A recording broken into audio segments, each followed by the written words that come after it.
はいどうも、実行の研ぎ師亮太です。今日は天然砥石を原料にして作られた人造砥石を紹介していきたいと思います。では早速今回紹介するのがこちらになります。いかがでしょうか。こちらなんですけど、パッと見普通の人造砥石に見えますよね。ただこれ実は天然砥石を原料に使って、再形成された人造砥石になります。こちらの砥石なんですけど、こちらは翔馬という砥石になります。でこのパッケージ、ここら辺よく見るとイオメイトって書いてるかなって思うんですけど、実はこちらの砥石は愛媛で採れる天然砥石を一回粉末状にした後に人造の研磨剤と天然の粉末を混ぜて、再形成された砥石になります。で僕もこれ一度使用させていただいたんですけど、めちゃくちゃ仕上がり良くなるので、今回はこちらの紹介をしていきたいなと思います。でやっぱり天然砥石の原料を使っているので、やっぱり仕上がりがめちゃくちゃ良くなります。でこちらの砥石自体は中砥石になるので、仕上げ砥石っていうわけではないんですけど、中砥石の中ではかなり仕上げが良くなる方の砥石じゃないかなと思いますので、最後までご視聴いただけると嬉しいです。はい、それでは早速研いでいきたいと思います。はい、それでは今から研いでいくんですけど、まず包丁の今の状態を見ていただこうかなと思います。でこちらの包丁なんですけど、こちらの包丁青紙2号の片刃ペティになります。新田シリーズですね。で今のこちらの包丁の状態は中砥石、人造の中砥石で仕上げてあるんですけど、こちらの10個の両面砥石の中砥石の方、こっち旋盤になるんですけど、この旋盤の方を使って仕上げてあります。それで今仕上げた状態がどんな感じかっていうと、こんな感じになります。はい、いかがでしょうか。やっぱり人造の中砥石旋盤になるので、鋼も地金もどっちも曇ったような霞仕上げになってるかなと思います。でここがどんな感じで仕上がっていくのか見ていただけたらなと思います。でもう一個コピー用紙も切って、切れ味の違いもどんな感じであるかっていうのを見ていただこうかなと思います。それではこちらのコピー用紙切っていきます。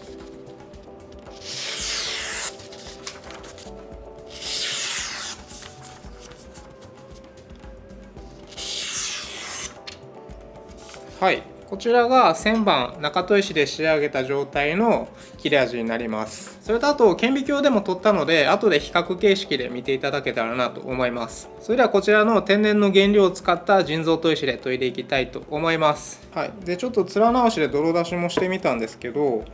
見えますかね。こんな感じで10個のこちらの旋盤の中砥石と比べると、だいぶ固めっていう感じになります。で普通に市販で売ってる人造の砥石とかと比べてもかなり固めなんじゃないかなと思うので、砥石が固め好きな方からすると、かなりいいんじゃないかなと思いますね。それではこの泥を一回全部落としてから研いでいきたいと思います。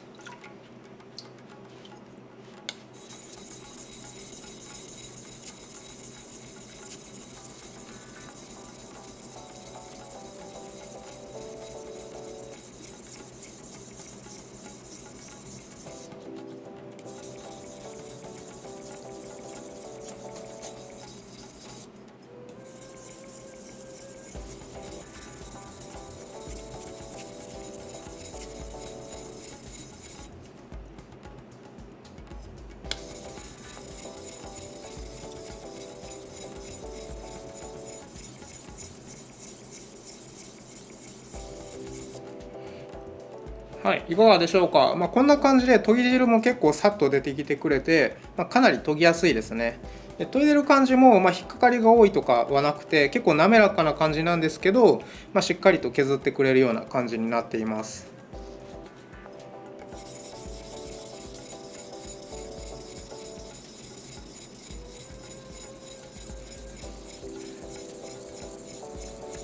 はい、なので結構固めなんですけど滑走感がいいので、めちゃくちゃ使いやすいんじゃないかなと思います。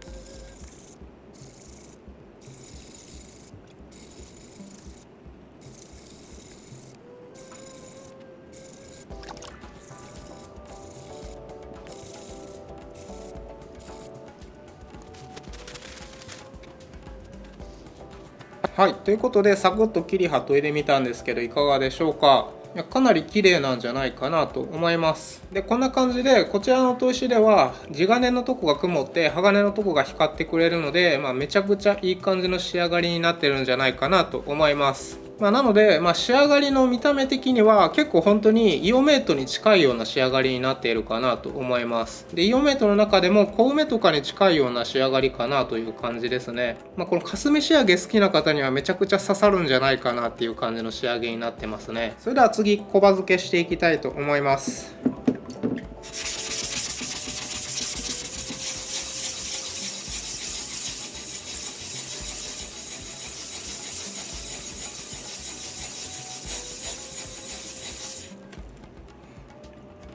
はい。でこんな感じであんまりへこんでないので面直しも結構すぐ終わりますね。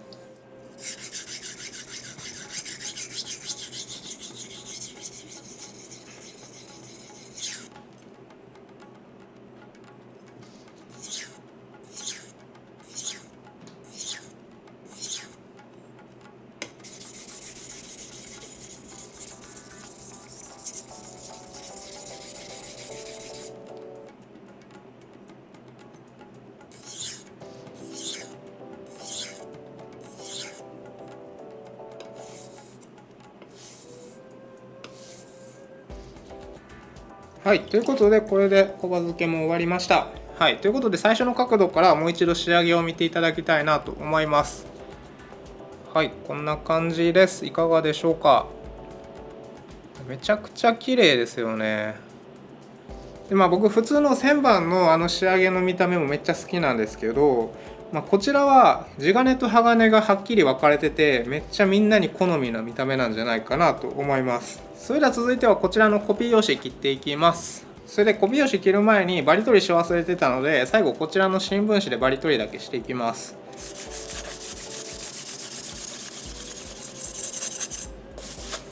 はい、それではコピー用紙切っていきます。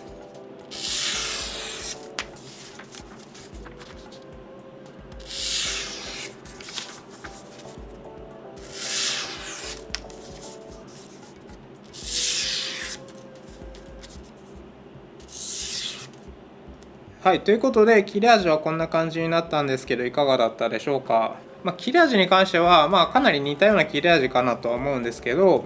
ややこっちの方が少し滑らかだったかなと思います。で切れ味的には結構さっくりとしたような切れ味になってて中砥石だなという感じの切れ味にはなりますね。ということで続いては顕微鏡で刃先の状態を見ていきたいと思います。はい、ということでこちらが小まで研いだ時の刃先の状態になります。でこれがどこの部分かっていうと包丁の小刃付けしたとこの小刃の部分ですね。でこっちの表面のとこが小刃になってこちらが刃先になります。なので実際に切れる部分はこっちのギザギザがある方っていう感じですね。なのでこう見るとやっぱり結構長砥石だなっていう感じの見た目になってるかなと思います。でこちらの顕微鏡の拡大の倍率は500倍になります。で今回は500倍と2000倍の2種類取ったので、その2種類を見ていきたいなと思います。で天然砥石の原料を使ってるんですけど、研ぎ目自体は結構しっかりと入っている、人造砥石に近いような研ぎ目なのかなっていう感じですね。もう一つ研ぐ前の状態の、中砥石状態の小刃も撮影してありますのでそちらと比較していきたいなと思います。左が小刃で右が実行の旋盤になります。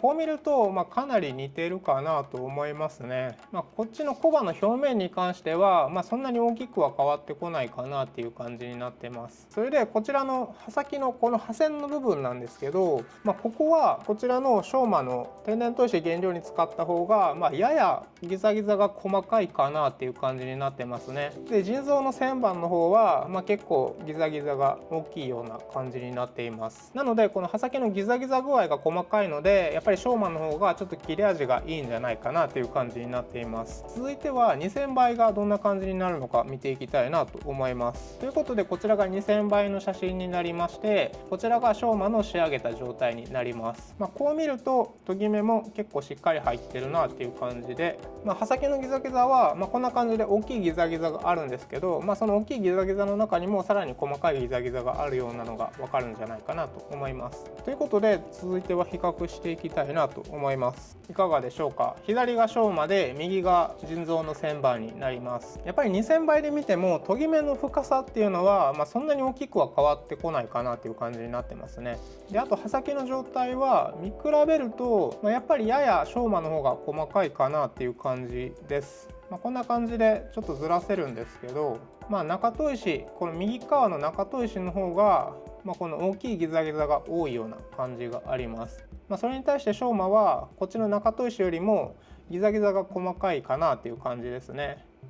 でところどころたまにこんな感じで大きいギザギザはあるんですけど、見比べるとやっぱりしょうまの方がギザギザは細かいかなっていう感じになっています。なのでここら辺で切れ味がしょうまの方がいいのかなっていう感じになっています。それでは続いては刃先じゃなくて切り刃の状態を見ていきたいなと思います。切り刃は地金と刃金があるので、そこの2つどんな感じで違うか見ていけたらなと思います。でここは中砥石の時の状態を取ってないので比較ではないんですけど、それぞれこのしょうまがどんな感じで仕上げられているのかっていうのを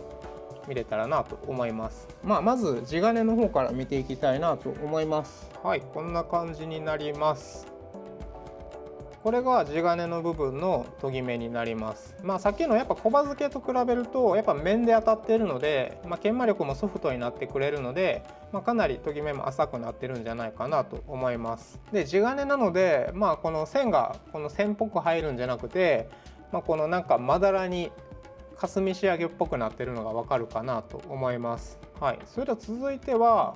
鋼の方を見ていきたいと思います。こちらが鋼の部分のしょうまで研いだ時の仕上がりになります。いかがでしょうか。さっきの地金の部分と比べるとこの研ぎ目が斜線上に入っているのがわかるかなと思います。でこれが見た目の違いが出てくるところになりますね。それでこの鋼の部分の斜線もやっぱり刃先の部分と比べると、研ぎ目は浅くなっているのがわかるんじゃないかなと思います。それではこれが右側が地金の部分で左側が鋼の部分になります。ということで以上が顕微鏡による観察になりました。はい、ということで今回は天然の原料を使用した人造砥石しょうまの紹介になったんですけど、いかがだったでしょうか。人造砥石なんですけど天然砥石の原料を使用しているっていう、かなり個性的な砥石だったかなって思うんですけど、性能はめちゃくちゃ良くて、仕上がりもかなり綺麗になるので、中砥石ら辺で仕上げることが多い方っていうのは、こちらのしょうま参考にしていただけるととても嬉しいです。で個人的な感想としては結構硬めの砥石になるので、砥石の減りも減りにくくて、研いでる時の平面持続力も高いので、例えば400番とかで包丁を成形した後に使う砥石としても包丁の切り刃とかの面が崩れにくいので、かなり使いやすい砥石なんじゃないかなと思います。天然の仕上げ砥石のつなぎとしても使えるかなと思いますので、結構使い方はいろいろあるんじゃないかなと思います。でこちらのしょうまで仕上げる場合でも特に中砥石の切れ味が好きだっていう方はこちらのしょうま一度使ってみてほしい砥石になります。ということで今回の動画で何か質問などあればコメント欄の方によろしくお願いします。それでは今回も最後までご視聴いただきありがとうございました。今回の動画が少しでもいいと思った方はグッドボタンとチャンネル登録よろしくお願いします。それではまた次回の動画でお会いしましょう。バイバイ。